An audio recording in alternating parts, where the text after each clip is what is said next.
Overwatch Classic has been a resounding success, and it sounds like they are going to bring it back a couple of different times and have a couple of different events that correlate to different times in Overwatch's life cycle. What I want to talk about in this video are a couple of the ones that I really want to see, not necessarily the most iconic, but just some of maybe like the silliest or ones or parts of the game that I think are important that they don't get launched or lost to history. So what I'm showing you right now is a match of GOATs. Now, GOATs is not something I particularly want, but I wanted to get two out of the way because they will probably be there, and they probably should be there. So, of course, GOATs should be in Overwatch Classic. I am sure they've already even talked about GOATs, but it's one of the most beloved periods of Overwatch, just the way that it works. So I believe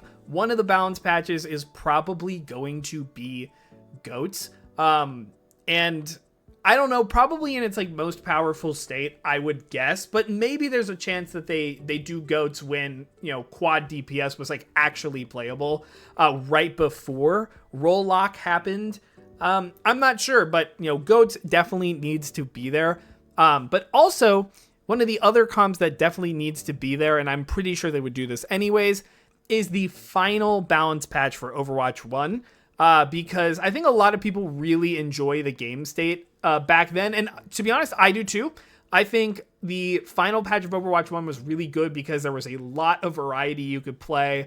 Yes, was it easier just to run like a Sigma, Ball, Hog, those kind of comps? Yes, but in scrims, you know, I remember we were playing Double Bubble, we were playing Brig, Zen, we were playing Rhine comps on the Brawl maps. Like it was, and Double Shield, of course. It really encompassed the best of late stage Overwatch all at once. Like you had the best of everything, and nothing was like too overpowered, especially in like those organized settings. So I definitely want to see that back, and I'm pretty sure it's going to go back. But from here, I want to go through the years, and I'm going to have one for each year except for 2021, because honestly 2021 was a bit of nothing. But I have one for every year of Overwatch, that a period of time that I would like to see back from Overwatch Classic. Some parts that I love or parts that I even missed, and I'd like to experience them. So starting off, I don't have a new video for this one because it was really hard to find good, consistent footage. I want, you know, we've already had Overwatch Classic. That's the 2016 one. But if we were to get another one, I think it has to be competitive season 1. And it's an Overwatch Classic mode where they would make you play the competitive rule set where you had the coin flips. That's kind of silly. I wish it could be like the final week of Overwatch Classic, the first one, where they turn on the competitive rule set with the coin flips. That would be so extremely funny. If you don't know what the coin flip was, if you drew at all, you tied up a map that had a 2CP, or what's it called? Hybrid. It had a control point on it.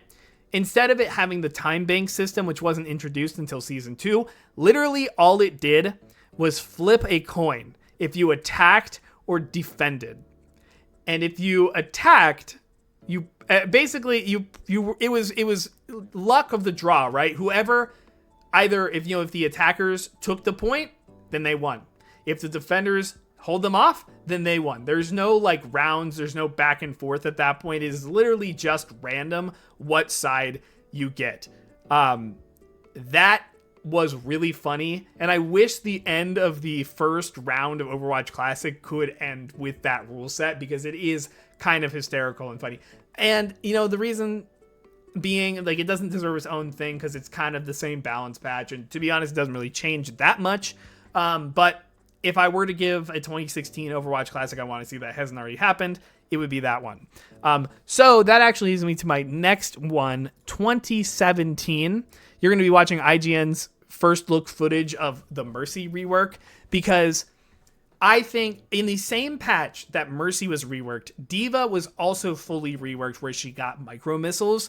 So you get like a good period of the game, but also you get the Moth Meta in Overwatch as well. So Basically, this would be like a really good moment for the game where a lot of the characters are starting to get their newest identity while some of them still don't. But you've got a couple of the new characters.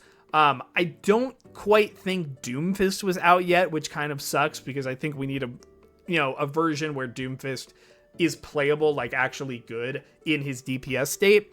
But this is, the Moth Meta is one of the most iconic metas of Overwatch. Why not do it in the most broken state it was in? Remember that at this point, Valkyrie not only reset Guardian Angel's cooldown, but it also made it go faster. So on average, Mercies were rezzing more than they were pre-rework. And so it was a complete failure until they reworked it again. Also, the reses were instant. There was a lot about this Mercy that was really, really powerful. And I think it's probably a good idea to have a meta or an Overwatch Classic where Mercy is really played, because Mercy is one of the most popular characters who has not been good for a very long time. So getting her moment in the sun, I'm sure a lot of people really appreciate that, and just to feel how good Mercy was at this time. But yeah, that would be like my choice for 2017. 2018, I want to talk about Brig. Thank you, Mr. Fruit, for the video. But we gotta have launch Brig. I mean, is there like even like an argument to this? Like, you have to have launch Brig because people need to experience this. It is crazy that this character was allowed to launch in this state. But if you didn't know this, Brig launched either right around the time of or during the Archives event. So the second Archives event, which was the one that introduced Storm Rising. I would really love to have a look back at what the game was like during a seasonal event. And since the Archives event doesn't exist in Overwatch 2, I think it's a perfect like culmination of like, we have this super big Brig, but we also have access to playing those modes, those, what's it called? Those PvE missions that don't like to come back in Overwatch 2. I don't even know if they have, to be honest with you. So I think that would be like a really fun, like a double feature, basically. You have this crazy Brig where you could still play goats. I don't think people had figured it out at this point, but you totally could still play goats. But you also get like the other side of Overwatch that isn't necessarily gameplay. You get a little bit of like extra seasonal flair involved. And I think that would be really interesting. I would love to go back and experience one of the old events that we don't have anymore. All right. 2019, of course, has to be right when Rollock launched. Because when Rollock launched, it launched with super busted Sigma. People have to remember, like this, right behind Brig, Sigma is the most busted character in the game. I'm talking 1500 HP shield, or 1800, I think, at first, before they nerfed it. They nerfed him a couple times. I'm talking his ult couldn't get interrupted. If he got stunned in his ult or died in his ult, people would still hit the ground. This character did so much. And of course, he had like the one shot with his rock, I'm pretty sure. Like, this character was crazy. And the meta that involved, or that became of this, since double shield was so powerful, the idea behind this without like the hyper sustain, we hadn't really figured out like the super hyper sustain yet. So the Unga Bunga thought process was, what if we ignored the shields? And that's where this Doomfist meta came in, where it's like a rush style with the double shield tanks, but you're punching through the barriers and you're healing through the barriers with Moira. It is so funny to me that this meta came about because they needed a really quick meta before Owl Finals, because the playoffs patch just completely shifted away from goats to a completely new format with a completely new hero who is super busted. So the easiest thing they had was like, what if we just run it down and ignore the shields as much as possible? This meta is so funny, so stupid. Doomfist gets his time in the sun while he's still a DPS. Of course, Orisa and Sigma both get their time as well. And, you get a time where you get to play Moira and some old Lucio in his best state. basically his best state. That would be, I think, a really good time just to know like how weird it was right when Rollock launched, because anything before Rollock would just be more goats, and I don't think we really want that. That's kind of the problem, is that since goats was dominant for like so long, or possible for so long, there's going to be a lot of overlap, so you kind of have to play around it, because goats will definitely be one. And I don't really want it to be the 2019 goats, just because this meta is so funny to me. Okay. The funniest thing, we're going to talk, okay, so Echo here. Of course, Launch Echo, I think, was also really good. She played a little differently. But that is not exactly why I have this moment of 2020, because during this time that Echo launched, hero pools were enabled. And when Owl started, the hero pools were synced with, what's it called? With the live game, right? So, Ethan, I will be at Pugs if they're happening in 5 minutes. I'm almost done. Anyways, they were synced with the live game. So, at the time when Echo was finally able to be played in Owl, she got hero pooled, banned.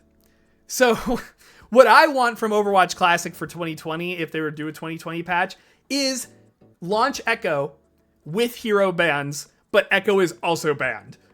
I think it would be perhaps the funniest thing they could possibly do.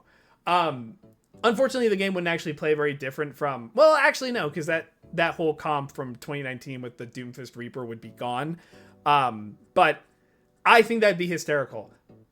Maybe just have her banned for like a couple days. Have the hero pools for like a day or two.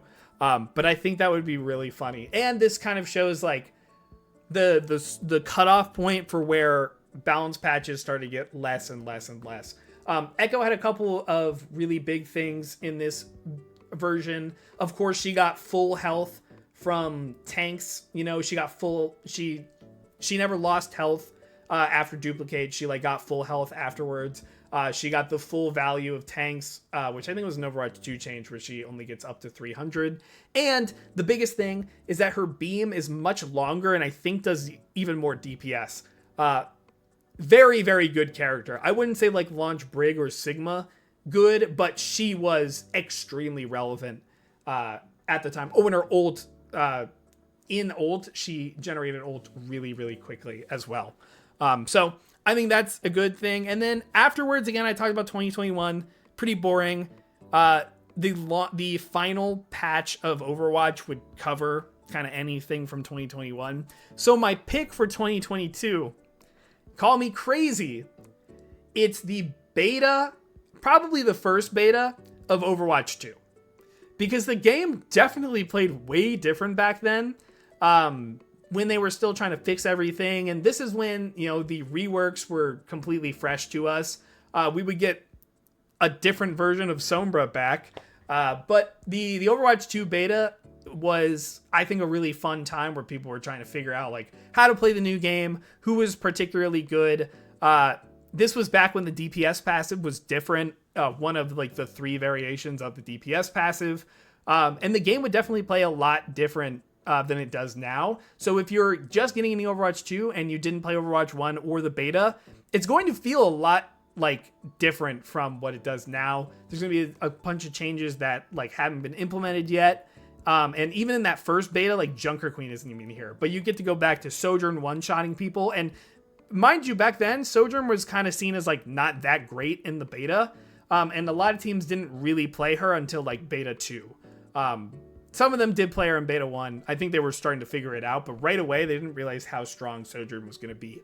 But I think it'd be like the best way to like end the Overwatch Classic is to like bring it home, right? With Overwatch, Overwatch 2 in its first state. I think that'd be really sick. And if 6v6 becomes a more main game mode, or the main game mode, which I don't think it will, then it can be like, oh, remember 5v5? You know, a lot of people probably haven't been playing 5v5 that much since 6v6 is here now. Remember this, you know. I think it'd be cute. I think it would be cool. But that's what I want to see from Overwatch Classic going forward. But I want to know, what do you want to see? Leave me a comment. But before you do, if you like the video, please What do I want you to do? Subscribe. I really appreciate it. Like it while you're at it as well. It helps me out. This was streamed live, twitch.tv/Lane Hemingway. Tuesdays, Thursdays, and Saturdays is when I'm live. Join in on the conversation if you want to at those times. And join my Discord. It is down below. Link is in the description. Okay, thank you guys so much for watching. Please have a good day.